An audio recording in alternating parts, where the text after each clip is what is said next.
Welcome back to News Across Nigeria. Water scarcity in Lagos State is the order of the day for the moment, but the Lagos State Water Corporation says all hands are on deck to remedy that problem. Now, News Across Nigeria brings you some pictures across the Federation that we have courtesy our eyewitness portal. These are pictures sent in to us by you, the viewers. And we begin in Enugu State, in Abakwa, and this is a motor accident, very unfortunate. Our eyewitness reporter could not say whether or not the passenger or passengers survived, but he advises motorists to adhere to regulations that guide road use. It looks like that bus is on its side in a gully or in a ditch of some sort. This is in Enugu State. Now to Imo State, this eyewitness reporter is showing an open hospital ward with empty beds. It says this is the consequence of health workers' strike at the Federal Medical Center in Owerri, the Imo State capital. He wants the labor crisis resolved. Finally, this is a picture from Itu-Uyo Road in Calabar. The picture shows, as you can see, a very heavily flooded road with a bus trapped in the flood, stuck, can't go forward, can't go backward. Our eyewitness reporter is calling on federal and state authorities to help fix this road. And thank you for sending in these pictures, and please keep them coming. We'll turn our attention now to the southwestern region of the country. As I was saying earlier about the water scarcity in Lagos, and residents are still wondering when this problem will abate. While some continue to seek other means of constant supply of water, others are appealing to the government to act promptly while they wait patiently. Our correspondent, Neota Egbe, reports. Water, the most satisfying, thirst-quenching liquid. An essential part of human existence.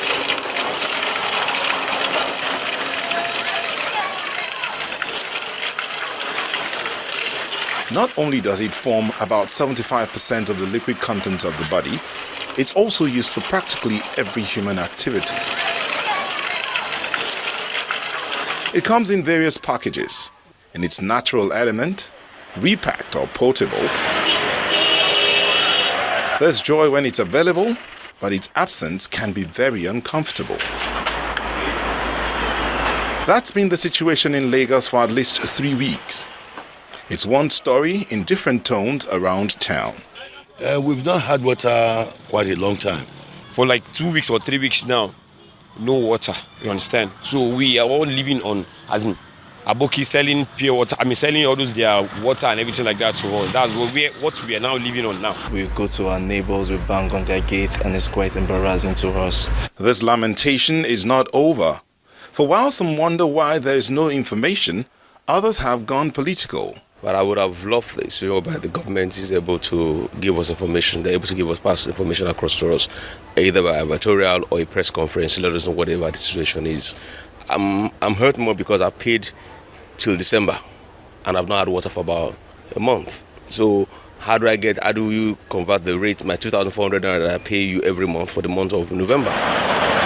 A statement issued by the Commissioner of Environment earlier explained the course, and when the Managing Director of the Lagos State Water Corporation came to our studios, he began with an apology and then went on to explain what efforts have been made to rectify the situation. I would like to apologize to our customers for what had happened. We did our best. We had some mechanical failure, and that failure, we mobilized our staff quickly to make a repair and the necessary corrections to the failure. And since then, I'm glad to tell you and tell our customers that we are back in operation as I speak to you today.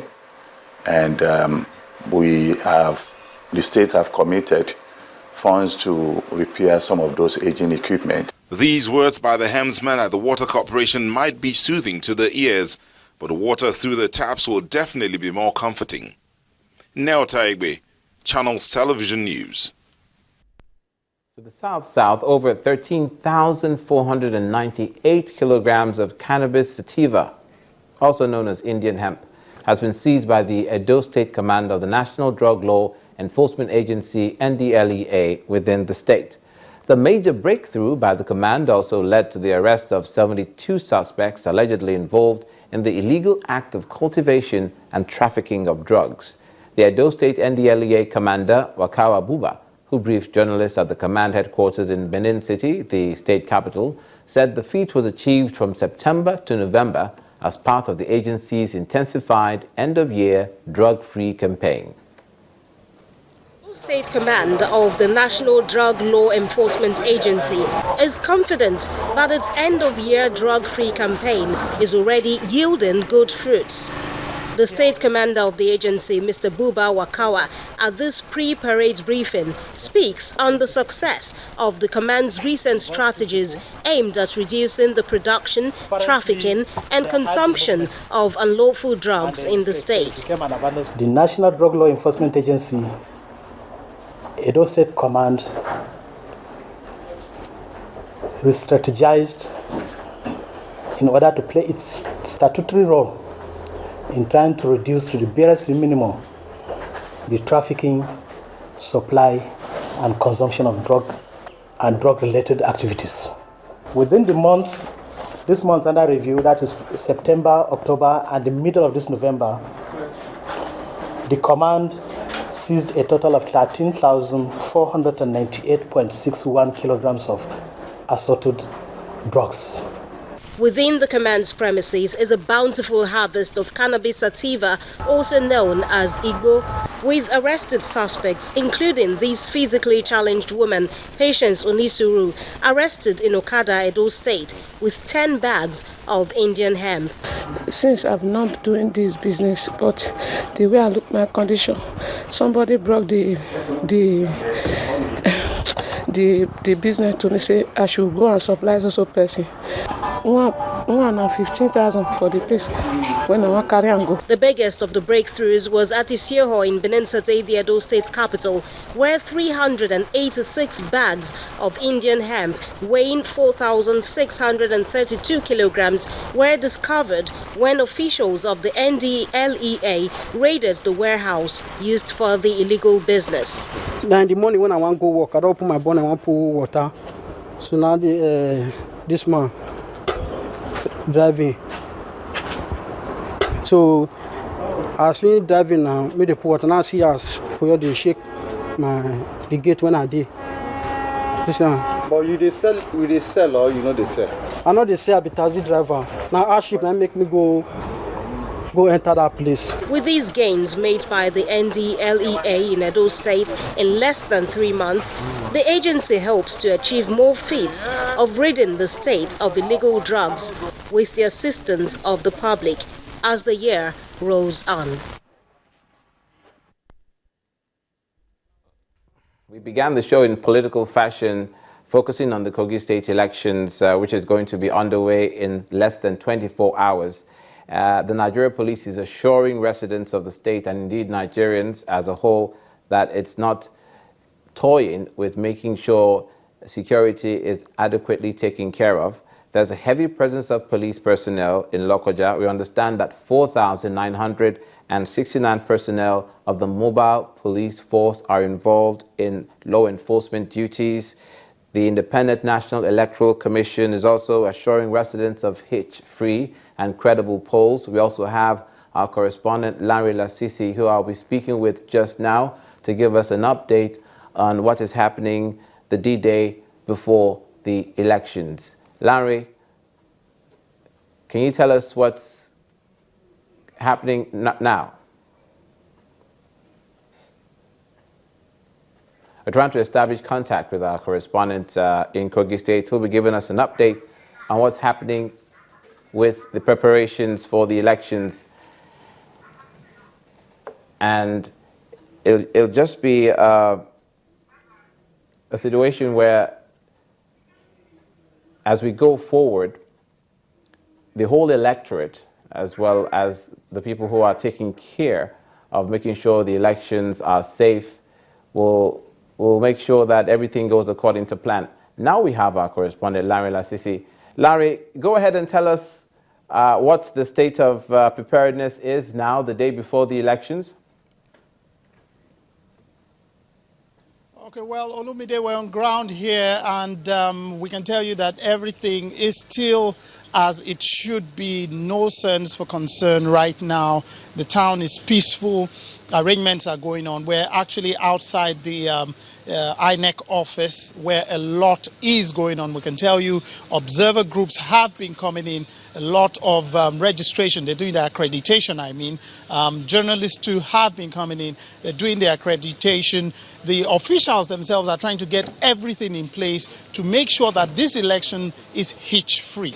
I'm going to now invite Shehu, who's been on ground for a long while now. Shehu, what can you tell us too? It's interesting that you're on the ground now, and the kind of robust coverage that we're looking forward to, we can get it. Yeah. Looking at all the 21 local government areas, the 3 senatorial districts, is sure that Channels is going to have it all covered. But so far from what you have seen, you just entered into town today. Yeah. From the entrance into town, you could see the presence of security operatives. Yes. And since we got here at INEC office here, we've seen the national commissioners on the ground. Yeah. You've seen foreign observers. You've seen local observers. All of them, they've been having some level of consultations with INEC. And it gives one sense of the fact that there seems to be a lot of synergy with every stakeholder in this process. Yes, and I can also add that we spoke to one of the national commissioners who has just come back to the capital from one of the local governments out the outskirts, and she says everything has been put in place. They've tried to a large extent to work with the transport NURTW. Yes, exactly, to make sure that that nagging problem of logistics is taken care of. And she said she's made sure from the point she was, that was clear and done. So it appears everything is on ground and ready to go. Don't forget, if I may add, the major problem with elections in Nigeria is logistics. Yeah. You know, having materials being taken to the point where they are going to be used, having all of this transported. Because early in the morning on election day, you discover that a lot of the officials are going to be at the point where they're supposed to move. They're going to be stranded somewhat. But if they have been able to do that kind of synergize with the road transport workers, the transport officials and all of that in the state to make sure that a lot of places are far from capital. There are places that you can travel as long as 3-4 hours in Kogi state, just within the state, and you have not arrived there. Yeah. So INEC has created what they call racks. You know, this has been some of the INEC's innovations in the past few years, which has helped them to move closer to the point where you have the election. So all the materials, non-sensitive materials, the sensitive materials, all of them have been deployed. So what we are expecting now is that all of us will wake up tomorrow morning, 8 a.m., the accreditation exercise will start, and we get everything going. And that is what we are expecting. So Olumide, that's what we have here on ground for now. Thank you very much. Our correspondents, Larry Lasisi and Shehu Okimbaloye, in Kogi State covering the elections, and they said amongst other things there will be a synergy there is a synergy, an observable synergy amongst the stakeholders in the Kogi State electoral process. We're going to take a break, and when we come back, the Federal Road Safety Commission in Edo State. Don't go away.